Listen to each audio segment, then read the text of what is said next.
Hello friends, ಎಲ್ಲ ಹೇಗಿದ್ದೀರಾ? ನಾನು ಚೆನ್ನಾಗಿದ್ದೀನಿ. ನೀವೆಲ್ಲ ಚೆನ್ನಾಗಿದ್ದೀರಾ ಅಂತ ಭಾವಿಸ್ತಾ ಈ ವಿಡಿಯೋ ಅಪ್ಲೋಡ್ ಮಾಡ್ತಾಯಿದ್ದೀನಿ.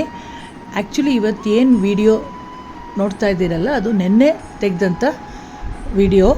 ನೆನ್ನೆನೇ ನಾನು ಅಪ್ಲೋಡ್ ಮಾಡಬೇಕಿತ್ತು, ಬಟ್ ಎಡಿಟ್ ಮಾಡಿ ಅಪ್ಲೋಡ್ ಮಾಡೋಕ್ಕೆ ಟೈಮ್ ಸಿಗಲಿಲ್ಲ. ಯಾಕಂದ್ರೆ ನೆನ್ನೆ ಉಪಕರ್ಮದ ಹಬ್ಬ, ಗಂಡಸರು ಜನ್ವಾರ ಬದಲಾಯಿಸ್ಕೊಳ್ತಾರಲ್ಲ, ಆ ಹಬ್ಬ ಇದು. ನೆನ್ನೆ ಹಬ್ಬದ ಅಡುಗೆ ಮಾಡಿದ್ದೆ. ಸೊ ಅದೇ ಇವತ್ತಿನ ವೀಡಿಯೋದಲ್ಲಿ ನಾನು ರೆಕಾರ್ಡ್ ಮಾಡಿ ಅಪ್ಲೋಡ್ ಮಾಡ್ತಾಯಿದ್ದೀನಿ. ನಾನು ಏನೇನು ಅಡುಗೆ ಮಾಡಿದ್ದೆ ಅಂತ ಈ ವಿಡಿಯೋದಲ್ಲಿ ನೋಡ್ತೀರಾ. ಇಡ್ಲಿ ಮತ್ತು ಚಟ್ನಿ ಮತ್ತು ತೇಂಗಾ ಪಾಲ್ ಬೆಳಗ್ಗೆ ಬ್ರೇಕ್ಫಾಸ್ಟ್ಗೆ ರೆಡಿ ಮಾಡ್ಕೊಂಡಿದ್ದೆ. ನಾರ್ಮಲ್ ಅಕ್ಕಿ ಇಡ್ಲಿ ಮಾಡಿರಲಿಲ್ಲ, ರಾಗಿ ಇಡ್ಲಿ ಮಾಡ್ಕೊಂಡಿದ್ದೆ. ರಾಗಿ ಇಡ್ಲಿ ತುಂಬ ಟೇಸ್ಟಿಯಾಗೂ ಬರುತ್ತೆ, ತುಂಬ ಸಾಫ್ಟಾಗಿ ತುಂಬ ರುಚಿಯಾಗಿರುತ್ತೆ. 3 ಕಪ್ ರಾಗಿ, 1 ಕಪ್ಪು ಉದ್ದಿನಬೇಳೆ, 1 ಕಪ್ ಅವಲಕ್ಕಿ 7ರಿಂದ 8 ಗಂಟೆ ಕಾಲ ನೆನೆಸ್ಬಿಟ್ಟು ಬೆಳಗ್ಗೆ ನೆನೆಸಿ ರಾತ್ರಿ ರುಬ್ಬಿಟ್ಟು ಬೆಳಗ್ಗೆ ಮಾಡ್ಕೊಳ್ಳೋದು. ತುಂಬ ಚೆನ್ನಾಗಿರುತ್ತೆ, ಖಂಡಿತ ಟ್ರೈ ಮಾಡಿ. ಮತ್ತು ಅದ್ರ ಜೊತೆ ಕಾಂಬಿನೇಷನ್ಗೆ ಹುರ್ಗಡ್ಲೆ ಚಟ್ನಿ ಮಾಡ್ಕೊಂಡಿದ್ದೆ.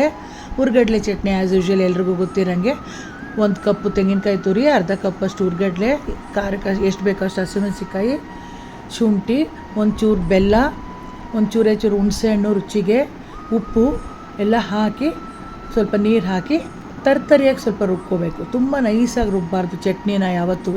ಸೊ ಈಗ ಚಟ್ನಿ ರೆಡಿಯಾಗಿದೆ. ಈಗ ತೇಂಗಾ ಪಾಲ್ಗೆ ಒಂದು ಅರ್ಧ ಕಪ್ಪಷ್ಟು ಬೆಲ್ಲ, ಅರ್ಧ ಕಪ್ಪಷ್ಟು ನೀರು ಹಾಕಿ ಕುದಿಸ್ತಾ ಇದ್ದೆ. ಕುದಿ ಬಂದ ಮೇಲೆ ಫಿಲ್ಟ್ರ್ ಮಾಡಿಕೊಂಡು ತೇಂಗಾ ಪಾಲ್ ಅಂತ ಸಿಗುತ್ತೆ, ಅಂದರೆ ಕೋಕೋನಟ್ ಮಿಲ್ಕ್ ಸಿಗುತ್ತೆ, ಅದನ್ನು ಹಾಕಿ ತೇಂಗಾ ಪಾಲ್ ರೆಡಿ ಮಾಡ್ಕೊಂಡಿದ್ದೀನಿ. ನೀವು ರೆಡಿಮೇಡ್ ತೇಂಗಾ ಪಾಲ್ ತೊಗೊಂಡು ಮಾಡ್ಬೋದು, ಇಲ್ಲ ಮನೇಲೇ ತೆಂಗಿನಕಾಯಿ ತುರಿ ನೆನೆಸ್ಬಿಟ್ಟು ರುಬ್ಬಿಟ್ಟು ಹಾಲು ತೆಗೆದು ಮಾಡ್ಕೋಬೋದು. ಜೊತೆಗೆ ನಾನಿಲ್ಲಿ ಸಿಂಪಲ್ಲಾಗಿ ಟೊಮೆಟೊ ರಸಮ್ಮು ಮತ್ತು ಬೀನ್ಸು ಕ್ಯಾರೆಟು ಪಲ್ಯ ಮಾಡಿದ್ದೆ. ತುಂಬ ರುಚಿಯಾಗಿತ್ತು ಸಾರು ಮತ್ತು ಪಲ್ಯ. ಕುಕ್ಕರಲ್ಲಿ ಬೇಳೆ ಮತ್ತು ಟೊಮೆಟೊ ಇಟ್ಬಿಟ್ಟು ತರಕಾರಿ ಬೀನ್ಸು ಕ್ಯಾರೆಟ್ ಎರಡೂ ಸಣ್ಣದಾಗಿ ಹೆಚ್ಚಿ ಕುಕ್ಕರಲ್ಲಿ ಕೂಗಿಸ್ಕೊಂಬಿಟ್ಟೆ, ಸ್ವಲ್ಪ ಕೆಲಸ ಬೇಗ ಆಗುತ್ತೆ ಅಂತ. ಮತ್ತು ಇಲ್ಲಿ ನಾನು ಚಿತ್ರಾನ್ನ ಮಾಡ್ತಾಯಿದ್ದೀನಿ. ಪಾಯಸ ಮಾಡಿದ್ಮೇಲೆ ಒಂದು ಒಹರೆ ಕಲಿಸ್ಬೇಕು, ಹಾಗಾಗಿ ನಾನು ಚಿತ್ರಾನ್ನ ಮಾಡ್ಕೊಂಡಿದ್ದೆ. ಪಾತ್ರೆ ಇಟ್ಬಿಟ್ಟು 2 ಟೀ ಸ್ಪೂನ್ ಆಯಿಲ್ ಹಾಕಿ ಕಡಲೆಬೇಳೆ, ಉದ್ದಿನಬೇಳೆ, ಸಾಸಿವೆ, ಶುಂಠಿ, ಕರ್ಬೇವಿನ ಸೊಪ್ಪು, ಹಸಿಮೆಣಸಿನ್ಕಾಯಿ, ಒಂದು ಚಿಟಿಕೆ ಅರಿಶಿನ ಎಲ್ಲ ಹಾಕಿ, ಆಮೇಲೆ ಅನ್ನ ಮೊದಲೇ ಮಾಡಿಟ್ಕೊಂಡಿದ್ದೆ. ಉದ್ದುದ್ರಾಗ ಅನ್ನ ಮಾಡಿಕೊಂಡು ಚಿತ್ರಾನ್ನ ಕಲಿಸಿದ್ರೆ ತುಂಬ ಚೆನ್ನಾಗಿ ಬರುತ್ತೆ. ಅನ್ನ ಮಾಡಿದ್ದು ಒಂದು ಅರ್ಧ ಗಂಟೆ ಆರ್ಲಿಕ್ಕೆ ಬಿಡಿ, ಆವಾಗ ಉದ್ದುದ್ರಾಗ ಆಗುತ್ತೆ. ಸೊ ಲಾಸ್ಟಲ್ಲಿ ಅನ್ನ ಹಾಕಿದ್ಮೇಲೆ ರುಚಿಗೆ ತಕ್ಕಷ್ಟು ಉಪ್ಪು ಹಾಕ್ಬಿಟ್ಟು ನಿಂಬೆಹಣ್ಣು ರಸ ಹಿಂಡಿದ್ಬಿಟ್ಟು ಒಂದು ಸ್ವಲ್ಪ ಕೊತ್ತಂಬರಿ ಸೊಪ್ಪನ್ನ ಸಣ್ಣದಾಗಿ ಕಟ್ ಮಾಡಿ ಹಾಕಿ ಒಂದು ಕೈ ಮುಷ್ಟಿಯಷ್ಟು ತೆಂಗಿನಕಾಯಿ ತುರಿ ಹಾಕಿ ಚೆನ್ನಾಗಿ ಮಿಕ್ಸ್ ಮಾಡಿದ್ರೆ ಸೂಪರ್ ಚಿತ್ರಾನ್ನ ರೆಡಿ ಆಗುತ್ತೆ. ಈಗ ಪಲ್ಯಕ್ಕೆ ಒಗ್ಗರಣೆ ಕೊಡ್ತಾಯಿದ್ದೀನಿ. ಒಂದು ಬಾಣಲೆ ಇಟ್ಟು ಒಂದು 2 ಟೀ ಸ್ಪೂನ್ ಆಯಿಲ್ ಹಾಕಿ ಒಗ್ಗರಣೆಗೆ ಸಾಸಿವೆ, ಕಡಲೆಬೇಳೆ, ಉದ್ದಿನಬೇಳೆ, ಹಸಿಮೆಣಸಿನ್ಕಾಯಿ, ಕರ್ಬೇವಿನ ಸೊಪ್ಪು ಮತ್ತು ಬೇಯಿಸಿದ್ವಲ್ಲ ಬೀನ್ಸು ಕ್ಯಾರೆಟು, ಅದನ್ನು ಕೂಡ ನೀರನ್ನೆಲ್ಲ ಒಂಚೂರು ಇಲ್ಲದೆ ಹಂಗೆ ಬಗ್ಗಿಸ್ಬಿಟ್ಟು ಆಮೇಲೆ ಕಾಯಿ ಮಾತ್ರ ಹಾಕಿ ಲಾಸ್ಟಲ್ಲಿ ತೆಂಗಿನಕಾಯಿ ತುರಿ ಹಾಕಿ ರುಚಿಗೆ ತಕ್ಕಷ್ಟು ಉಪ್ಪು ಹಾಕಿ ಕೊತ್ತಂಬರಿ ಸೊಪ್ಪು ಸೇರಿಸಿದ್ರೆ ಸೂಪರಾದ ಪಲ್ಯ ರೆಡಿ ಆಯಿತು. ಈಗ ಟೊಮೆಟೊ ರಸಮ್ ಮಾಡ್ತಾಯಿದ್ದೀನಿ. ನಾನಿಲ್ಲಿ 2 ಟೊಮೆಟೊ ಬೇಳೆ ಜೊತೆಗೇ ಬೇಯಿಸ್ಕೊಂಡಿದ್ದೆ.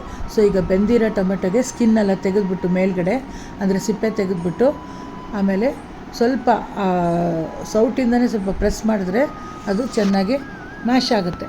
ಆಮೇಲೆ ಬೇಳೆ ಜೊತೆಗೆ ಚೆನ್ನಾಗಿ ಕುದ್ಮೇಲೆ ಕರ್ಬೇವಿನ ಸೊಪ್ಪು ಮತ್ತು ಒಂದು 2 ಹಸಿಮೆಣ್ಸಿನ್ಕಾಯಿನ ಸ್ಲಿಟ್ ಮಾಡಿ ಸಾರಿಗೆ ಹಾಕಿ ತುಂಬ ರುಚಿಯಾಗಿರುತ್ತೆ.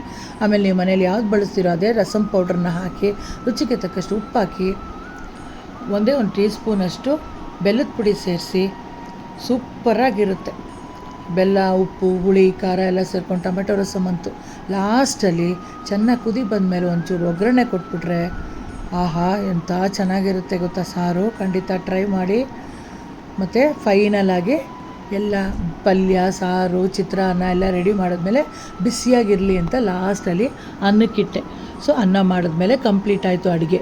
ನೋಡಿದ್ರಲ್ಲ ಎಲ್ಲ ಅಡುಗೆಗಳು.